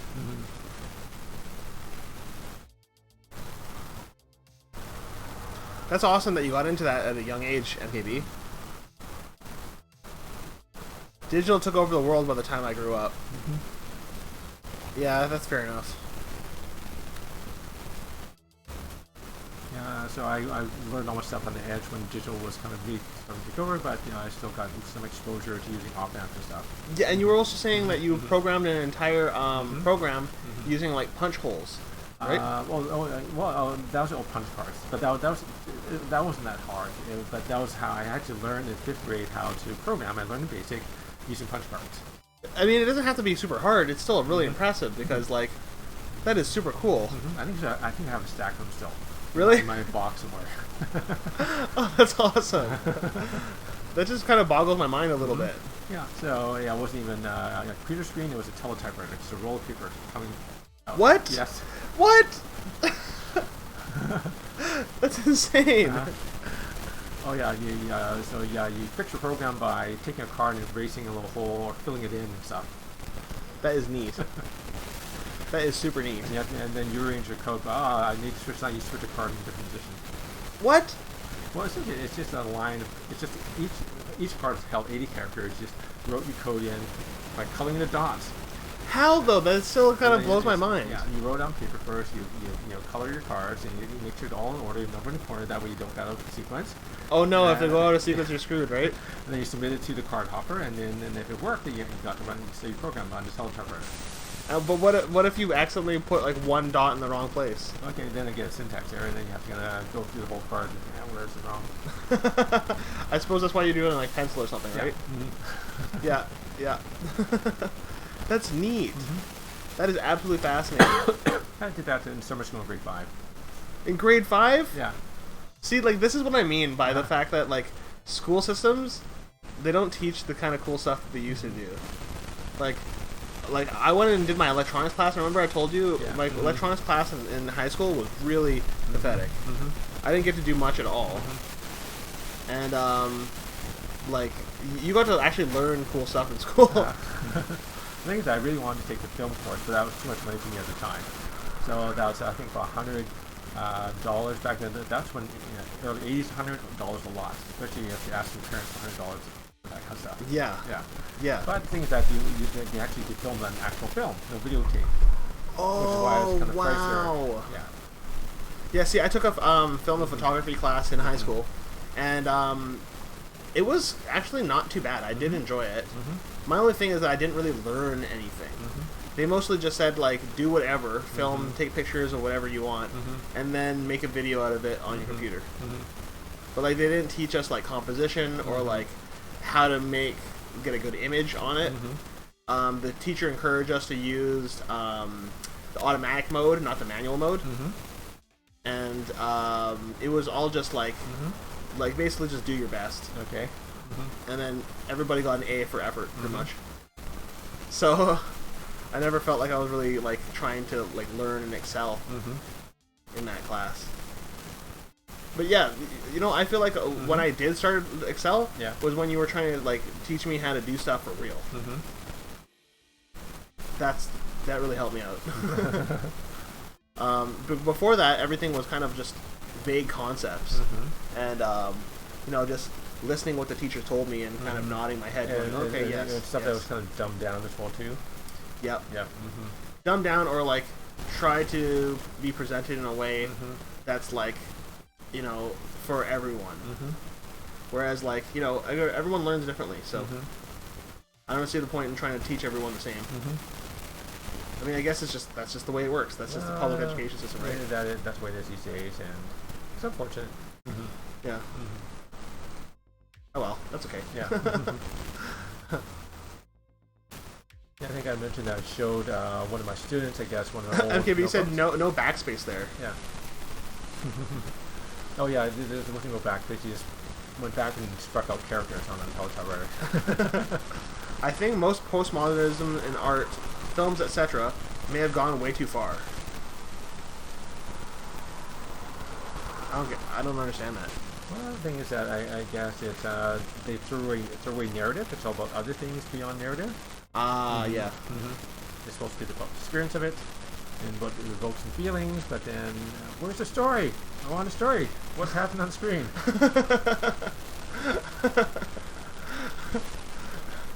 What? I thought you killed him. But how come he's walking around? Oh God. Why are they nude now? That's one thing that really bugs me, is that when characters die in media nowadays, they're never dead. No. They're never really actually dead. There's no permadeath. No, the permadeath is turned off. A good example of that is like in Endgame, everybody dies, but they didn't. Yeah. Well, that's what happens when you have a franchise and stuff. Yeah. It's about how you continue on churning on films. And of course, if your characters die off permanently, we'll revive them. Well, it's just like there's Yeah. like, it seems kind of annoying to have to go back. Let's not talk about the correct way to film and record and make a film. Let's be postmodern. Do what you feel and what you what have you made. Yeah, see, that's what I got in my film and art class.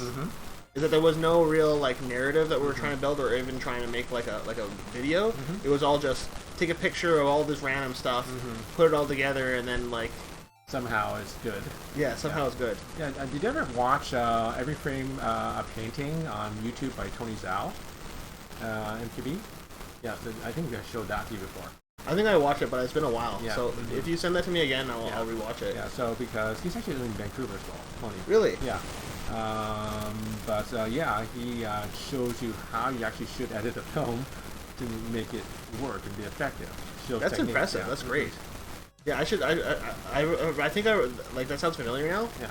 I feel like it was a while since I watched it though. Yeah. He's really good.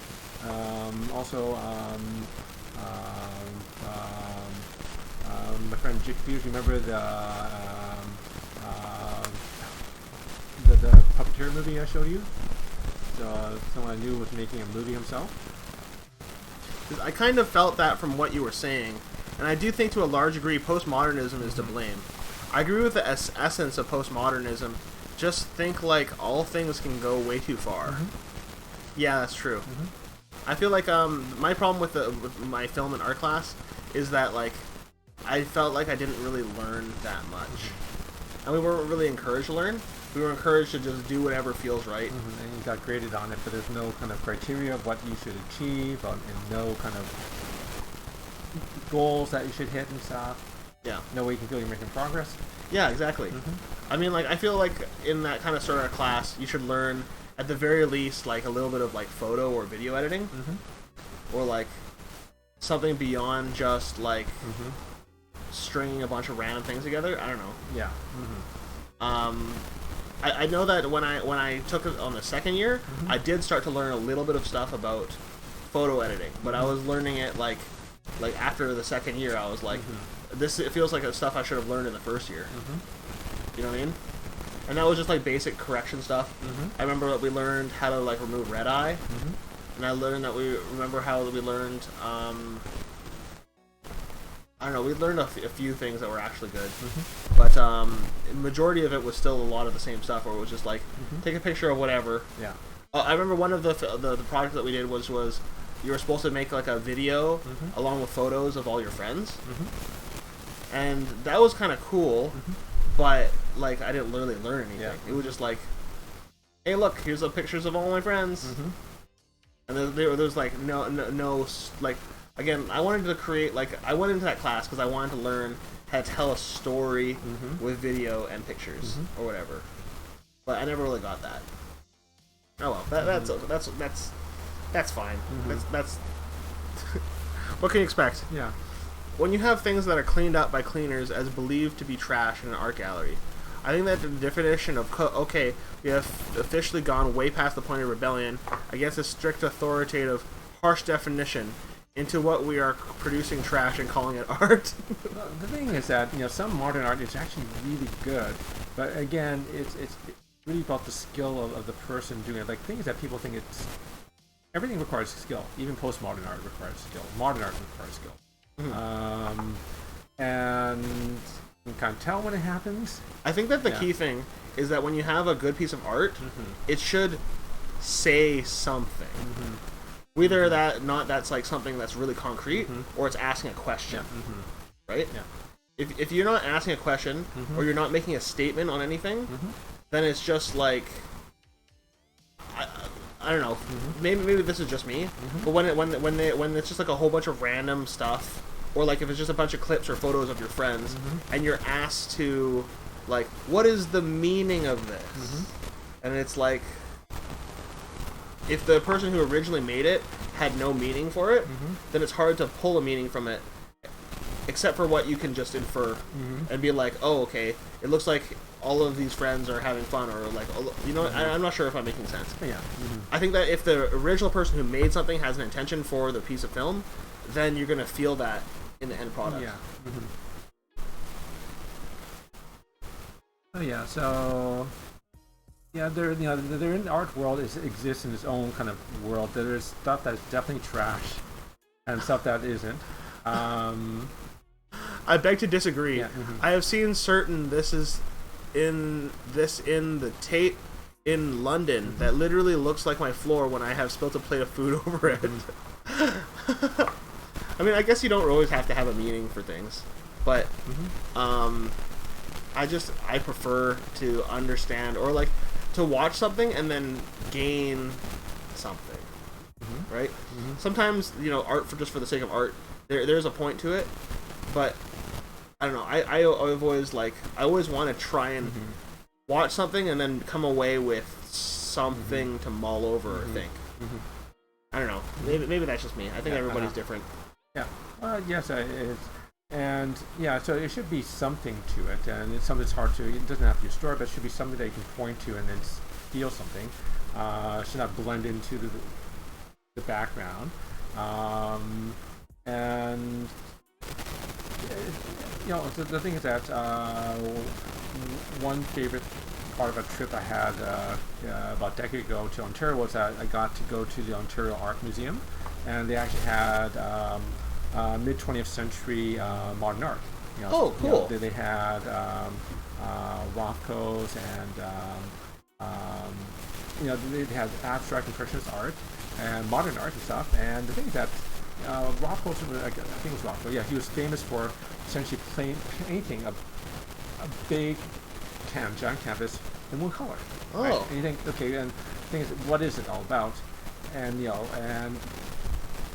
thing is that I think that there was a controversy because roughly about 15 years ago, 20 years ago, the art gallery in Ottawa bought one of these paintings. It's paid something $5 million, and people, you take a photograph, it looks like a big black square. And people, why do we pay that much money for a black square? Right? The thing is that we stand in front of these paintings to see, wait a second, there's a texture to it because they can't capture in a photograph. And the paint itself has this texture as it goes across, that it has something to it. And you can see it. Wow. Yeah. Wow. And so there was a certain skill that was... Hi, Lady Deathstrike. Yeah. So there was a certain skill there. So people say, I don't get 20th century art. Man, if you get a chance to see real 20th century art, mid 20th century art, there is a certain skill. The thing is that I think as you know, as MKB has pointed out, too many people have taken from that. Oh, I can make any kind of garbage and make it sell it. It's worthwhile. No, it isn't. You know, the stuff they did in the mid, the 1950s, 1940s, 50s, the birth of modern art and stuff. That abstract expressionism. There was a skill evident, even though it's hard to see in a photograph, but you can see it in person. But I think people have gotten used to looking just at a photograph and I can do the same kind of stuff. And have all these people trained to be artists, but not well trained though, and they're producing postmodern art, and they really missed something. Okay, so I think we missed a comment here. Yeah. MKB said, I saw a great art professor show some stuff about this. Yeah. He had the students write an entire thesis on the meaning of this art. It was a zoomed-in picture. He told them he was a painting. It was actually a zoomed-in photo of his apron that just had over the years and various spills land on it while he was painting. That's hilarious. You know what? I guess that's a good point. Is that like art, the meaning is what you make of it. Well, yeah, and also what you can capture of it. There's a certain intent, I think, that needs to happen. Yeah. Well, even accidental art. For example, this is the whole kind of thing against photography as art. And when photography rose in the early 20th century, that wait a second, all you do is pointing a camera and capturing an image. Like, where's the artistry happening there? But certainly it is a different kind.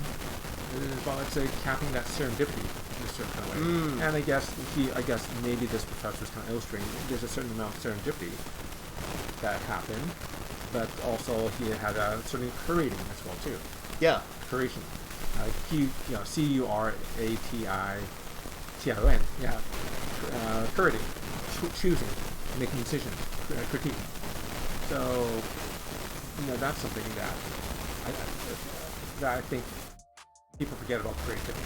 Yeah. Like, the thing is that how I perceive creativity, there's two aspects. There's things that just kind of generating part, but there's also the part that kind of critiques and cuts away. And those things kind of, I think, my feelings about art kind of, or a lot of things in general, create good art. Because you need to have good critique as well as generation. Yeah. I suppose that probably maybe that art professor probably chose a section of the apron that looked visually interesting. Yeah. That was the curating part of it. Yeah. And Lady Deathstrike came in to say hi. Hi, Lady Deathstrike. How you doing tonight? You kind of came in right as we're going into a deep discussion about art. And art philosophy and postmodernism. I hope that you're enjoying the conversation. To be honest, I'm starting to feel pretty tired, so I'm probably not going to be streaming for much longer. But this has been a super interesting conversation. And next time, maybe on the art stream, we should make some postmodern art and then discuss more art stuff. Oh no, we don't make postmodern. We make modern art. Yeah, make some modern art. Still good. Deathstrike says, "Hey guys, how are you? I'm doing really great. How you doing, Alan?" I'm doing good. Had a good meal.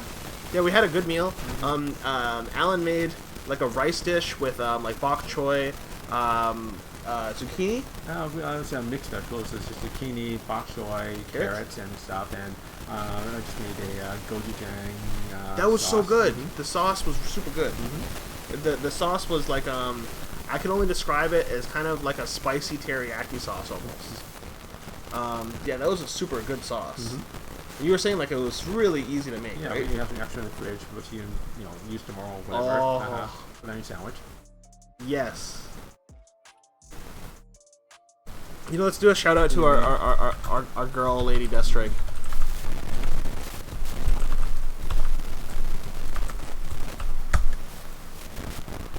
Sounds amazing. I'm over here relaxing, playing some Stardew with Jellybean. Oh, that's great. Jellybean's another one of our friends, too. Jellybean is fantastic. Tell Jellybean I said hi, okay, Lady Deathstrike? Yeah, tell her I said hi.